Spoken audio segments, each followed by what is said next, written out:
All right, so welcome back to Jim Bob's Garden. So today what we're looking at is spaghetti squash. These bad boys right here. All right, so this is what they should look like. It's something like this. And this is pretty much my crop. Now you notice that there's a couple of things you want to look at on a spaghetti squash. One is the color.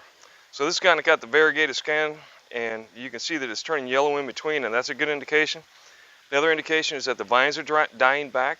Once they start to die back, and then you can see that the stem is starting to turn a real hard, woody kind of stem. The other thing, which is more important, which is one reason I keep my fingernails, try and push your fingernail in. If you can't get your fingernail to go in without pushing them real hard, then that means that the outer skin is solid and good to go.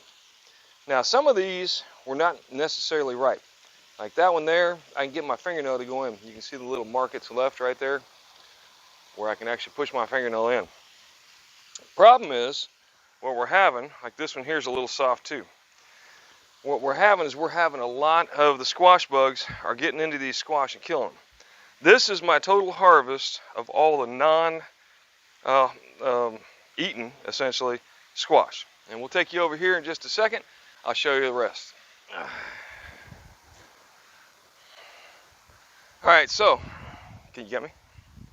So, this is essentially my squash garden. As you can see, I pulled everything out, all the vines out, and the reason for that is I'm hoping that if I pull all the vines out, hopefully most of the bugs will come with, and I'll keep them off of what's back over there. If you see Mama over there, wave hi, Mama. Hey. All right, but you'll see over there is my cantaloupe, so I'm hoping my cantaloupe survive because they will also get into your cantaloupe.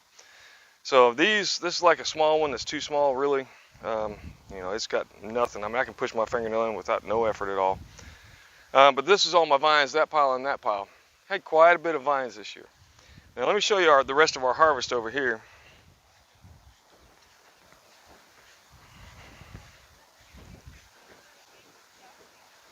Oh yeah, you can see our little visitors over here. All our baby goslings. Yes, we feed them. We shouldn't, because they eat my garden stuff. They love baby kale. But anyway. All right, now let me show you this. So what we're doing here is we're soaking it.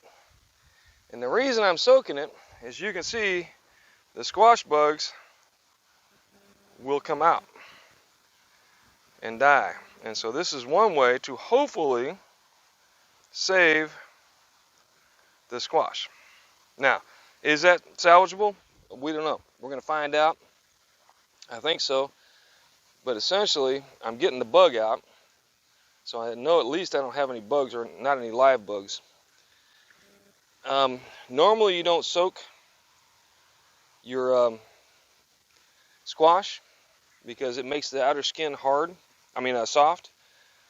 But I don't want to be eating bugs, typically, though some parts are edible. For those younger people out there, that's a Yul Gibbons reference. All right. Anyway. But yeah, so what we're doing here is we're soaking them all down and hoping that any bugs that are in there will come out. But you'll see a lot of these holes are very small holes where they started to go in, but didn't really go in. Like this one here, I'm not really sure, and that's why I'm soaking it. I do believe that most of these are hard enough that they're ripe, so we should be able to eat them regardless. And there's a lot of squash here. I just hate to give it up without at least giving a shot. Let's see what others we got here. I mean, some of these things are monsters, like this one here. Such a pretty squash, I hate to give it up. I think most of them, hoping all the bugs would come out. But you want to make sure that the hole that you're putting on, or that you're concerned about, is underwater, so that any bugs in there will come out. Basically, they're drowning, so they'll try and escape. But like this one here, he may be in there too far, and I don't know whether or not there's a bug in there or not. But what you can do is when you go to eating these, you can cut right there at that hole and just follow it down and see if there's any bugs in there. Now, if you're not comfortable with that, of course, you don't have to eat them. You can take these and put them in your compost pile, hack them up a little bit, and you should be good to go.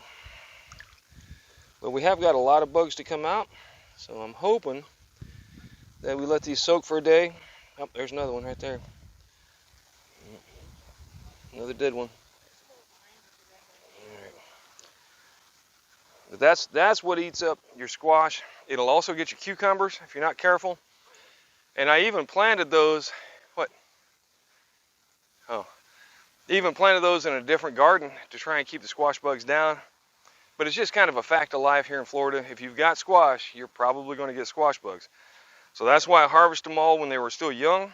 I've got them sitting out. You saw where I had them sitting over there on the I guess pool lounger. They'll sit in the sun and they should ripen up a bit and turn a little bit darker yellow. We'll see how that goes. But that's what I've got. This is my squash harvest this year. And hopefully everything will work out. We'll let you know if what I'm doing here is a mistake. All right, so thanks once again for stopping by. Like, subscribe, and let me know what you think.